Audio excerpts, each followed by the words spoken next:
মেয়েদের ডিভোর্স হয় 3 কারণে। কয় কারণে? শুনি নাই, জোরে বলেন কয় কারণ? এক, যেই মেয়ে কথায় কথায় ঝগড়া করে, কথায় কথায় জেদ দেখায়, সেই মেয়ের সংসার বেশি দিন টেকে না। কিছু মেয়ে জেদি টাইপের আছে, এরকম মেয়ে যুবক ভাইরা আছে না নাই? খুব জেদি, যা বলবে ইয়ে मैं करके ही रहूंगा, ये मुझे करना ही है। এত জেদ, স্বামী কয় তোর 14 গোষ্ঠী সহ তালাক মারলাম যা। জেদ, জেদ রাখা যাবে না। আমার বোনেরা, যারা আমাকে অনলাইনে শুনবেন, প্রিয় বোনেরা, আমি আপনাদেরকে I am requesting you from my heart, আপনি এই জেদি টাইপের অ্যাটিটিউড বিলং করবেন না, 1 নাম্বার। 2 নাম্বার, নারীদের ডিভোর্স যে কারণে হয় সেটা হচ্ছে মুখে মুখে তর্ক করে। এরকম মেয়ে আছে না? স্বামী যদি বলে শালি, স্বামী যদি বলে শালি, বউ বলে শালার বেটা, শালা তো 14 গোষ্ঠী শালা। কথায় কথায় তর্ক করে। ঠিক না, এটা ঠিক না। মনে রাখবেন, কোনো পুরুষ সে নারীকে পছন্দ করে না যে নারী কথায় কথায় তর্ক করে। নারীর সবচেয়ে সুন্দর গুণ হচ্ছে নারী হবে বিনয়ী, নারী হবে সভ্য, নারী কথায় কথায় তর্ক করবে না। এমন নারী যদি কোনো মেয়ে হতে পারে, পুরুষ তার প্রেমে পড়বে, পুরুষ তাকে ভালোবাসবে, আজীবন তার সঙ্গে সংসার করবে, এখানে কোনো সন্দেহ থাকতে পারে? তো বোনেরা আমার, কথায় কথায় তর্ক করবেন না, একটু চুপ থাকেন। মনে রাখবেন, শত্রুর জন্য সবচাইতে বড় জবাব হচ্ছে চুপ থাকা। যে চুপ থেকে জবাব দিতে পারে, এর মতো জবাব পৃথিবীতে আর কিছু হতে পারে না। তুমি আমাকে গালি দিচ্ছ, আমি চুপ আছি। তুমি আমার বদনাম করছো, আমি চুপ আছি। আমি চুপ থাকার মাধ্যমে প্রমাণ দিয়েছি আমার মাঝে সবরের গুণ আছে। আর যার মাঝে সবরের গুণ আছে, ধৈর্যের গুণ আছে, পৃথিবী কোনো শক্তি তাই কখনো পরাজয় করতে পারবে।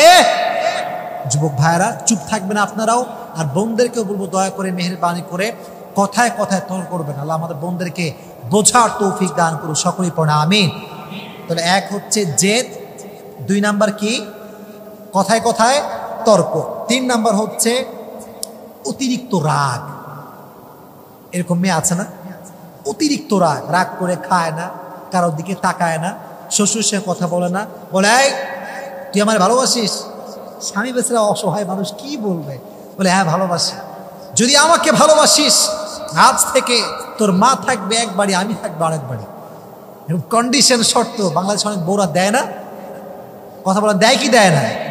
এটা ঠিক না। এই জেদ, এই রাগ সংসারকে ভেঙে চুরে চূর্ণ বিচূর্ণ করে দেয়। আল্লাহ তাআলা প্রত্যেকটা মেয়েকে বিনয়ী হওয়ার এবং রাগবিহীন হওয়ার তৌফিক দান করুন, সকলেই পড়া আমিন। তো যেটা বলছিলাম, একটা হাদিস বলবো, বুখারী শরীফের হাদিস, এবং এটা আমার শেষ কথা, শেষ ওয়াজ। হাদিসে এসেছে, আমাদের জাতির পিতার নাম কি বলতে পারবেন? মাশাআল্লাহ, একজন বলেছে, কেউ বলে নাই। বলে জাতির পিতার নাম কি? ইব্রাহিম আলাইহিস সালাতু ওয়াস সালাম। ওনার একজন সন্তান ছিল, নাম কি ছিল? ইসমাইল। নাম কি ছিল? ইসমাইল। খুবই শর্টকাটে বলছি, যেটা খুব গরম, তবে ওয়াজগুলো ভালো আছে না আপনাদের সবার? শিক্ষা আছে না নাই? আচ্ছা, এটা খুবই খুবই সুন্দর হাদিস, বুখারী শরীফ থেকে বলছি। ইসমাইল যখন যুবক অবস্থায় ছিলেন, তিনি একজন মেয়েকে বিয়ে করলেন। তো আল্লাহর আদেশে যখন ইব্রাহিম আলাইহিস সালাতু ওয়াস সালাম বহুদিন পরে ইসমাইলের বাসায় বেড়াতে আসলেন, দরজায় নক করলেন, কে আছে বাসার ভেতরে? কোনো জবাব নাই। হঠাৎ করে একটা মেয়ে আসছে, কর্কশ ভাষায় বলছে, কে? মান আনতা? তো তিনি বলছেন যে আমি একজন মুসাফির, আমি একজন আগন্তুক ব্যক্তি। তুমি কি ইসমাইলের ওয়াইফ? বলছে ইয়াস, আমি ইসমাইলের ওয়াইফ। তো ইব্রাহিম আলাইহিস সালাতু ওয়াস সালাম পরীক্ষা নেওয়া শুরু করলেন, বললো যে তুমি কেমন আছো? বলছে ভালো নাই, অবস্থা খুবই খারাপ। বলছে তোমার স্বামী কেমন আছে? বদমাইশ, ভালো না। তোমার সংসার কেমন? তাও ভালো না। সব কিছুতেই নাশুকরি। একটা কথা বলি, নবী তো নবী, নবী কখনো খারাপ হতে পারে? দ্যাট মিনস এই মেয়েটা অকৃতজ্ঞ নারী, শুকরিয়া আদায় করতে পারে না। যতবার কথা বলে রুডলি বিহেভ করছে, কথার মধ্যে কোনো মাধুর্যতা নাই, শুকরিয়া নাই, আলহামদুলিল্লাহ স্বভাবটা নাই। তো বলছে একটা কথা বলতে চাই তোমাকে, শোনো, তোমার স্বামী যখন আসবে একটা কাজ করবা, তোমার স্বামীকে বলবা দরজার কপাটটা চেঞ্জ করতে। কিসের কপাট চেঞ্জ করতে? মাশাআল্লাহ, আগের যুগে দেখবেন, এখনো গ্রামগঞ্জে পাওয়া যায়, দরজার কপাট থাকে, দুই দরজা লাগিয়ে দেওয়া হয়, মাঝখান দিয়ে কপাট দেওয়া হয়।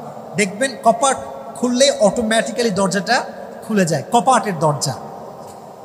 নবীর সিগন্যাল দেখেন, কত সুন্দর সিগন্যাল, তোমার দরজার কপাট চেঞ্জ করতে বলো তোমার স্বামীকে। তো ইসমাইল যখন বাসায় ফিরে আসছে, বলছে যে শোনো, আজকে একজন বৃদ্ধ আসছিল, অনেক কথাবার্তা হয়েছে, উনি জাস্ট একটা কথা বলেছেন, দরজার কপাট কি করতে হবে? কপাট কি করতে হবে? চেঞ্জ করতে হবে।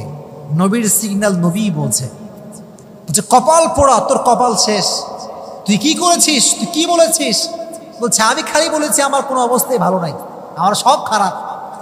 বলছে আমার আব্বা ছিল এইটা, তিনি হচ্ছেন এই যুগের সর্বশ্রেষ্ঠ নবী ইব্রাহিম আলাইহিস সালাতু ওয়াস সালাম। সুবহানাল্লাহ পড়েন।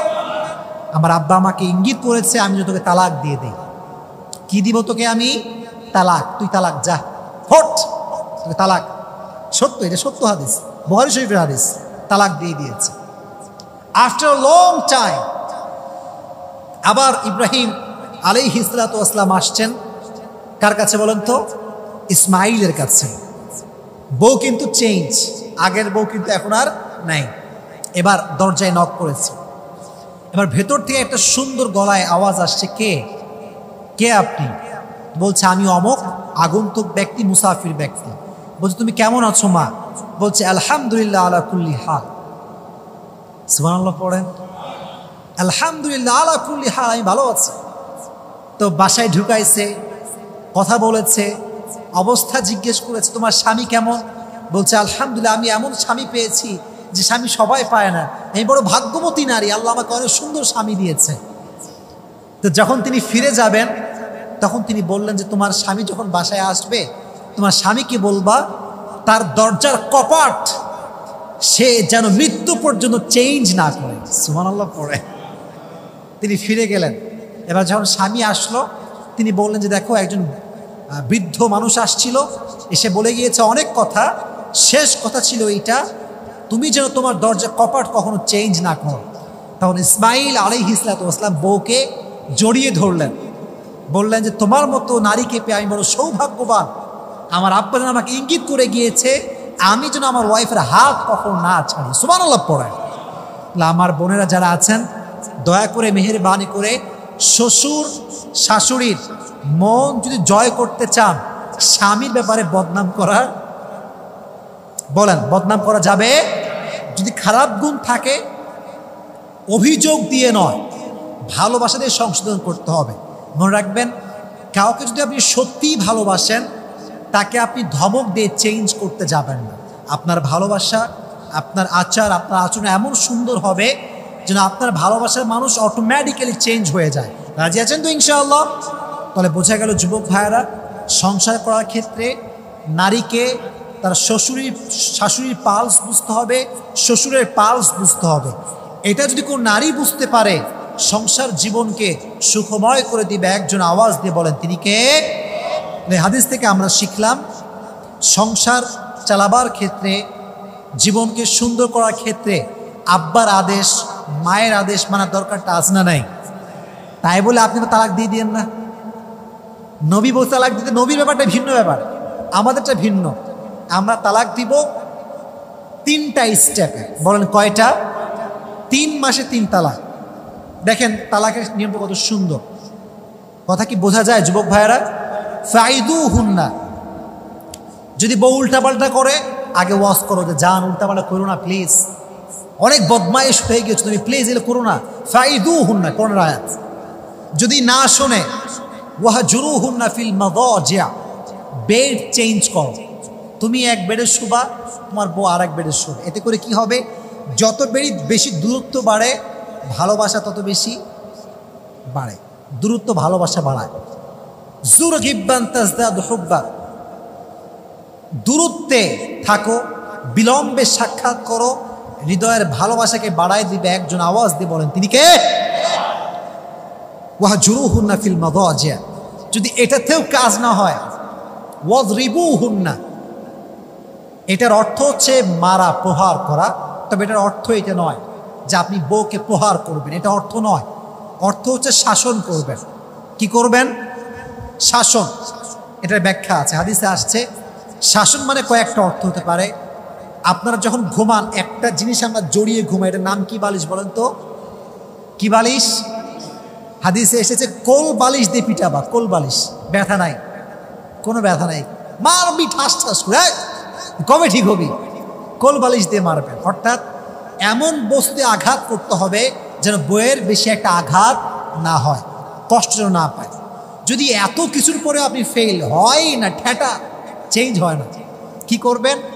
ফাবাআতু হাকামান মিন আহলিহা, আপনি যেটা করবেন, ফাবাআতু হাকামান মিন আহলিহি ওয়া হাকামান মিন আহলিহা, একজন মুরব্বী ডাকবেন, সালিশ করবেন। গ্রামে আমরা এটাকে কি বলি? সালিশ হবে। একটা বিশাল বড় সালিশ হয়ে ফায়সালা হবে যে কি করা যায়। যদি এই 4টা স্টেপে না হয়, তারপরে তালাক। তারপরে কি? তালাকের আবার কত সুন্দর নিয়ম দেখেন। আমরা করি কি, তোরে 14 তালাক, তোরে 100 তালাক দিলাম, যা বাপের বাড়ি যা। এটা নিয়ম না। তালাক দিবেন 3টা স্টেপে। কয়টা? শেষ ভালো যার সব ভালো তার। বলেন কয়টা স্টেপ? আরো জোরে কয়টা?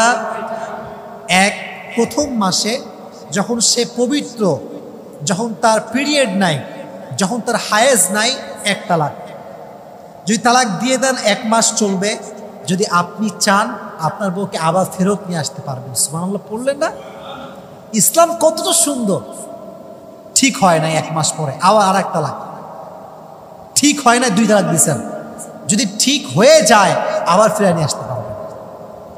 যদি এবারও ঠিক না হয় 3 তালাক, দ্যাট মিনস টোটালি খালাস, শেষ, আর কোনো ঝামেলা করা যাবে না।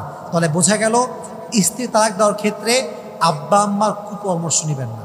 মাঝে মাঝে আব্বা এবং মা ভুল বশত স্ত্রীর বিরুদ্ধে গিয়ে সন্তানকে ফোর্স করে ডিভোর্স দেওয়ার জন্য। তাহলে বোঝা গেল আপনাকে পরিস্থিতি বুঝে সামাল দিতে হবে। আপনি মাকে জাহান্নামে নিক্ষেপ করবেন আর বউকে নিয়ে জান্নাতে যাবেন, এটা কোশ্চিনকালে সম্ভব না। আপনাকে বাবাকেও ব্যালেন্স করতে হবে, মাকেও ব্যালেন্স করতে হবে, বউকে ব্যালেন্স করতে হবে। যদি এভাবে আপনি জীবন যাপন করতে পারেন, আপনার জীবনকে সুখময় করে দিবে। একজন আওয়াজ দিয়ে বলেন, তিনি কে?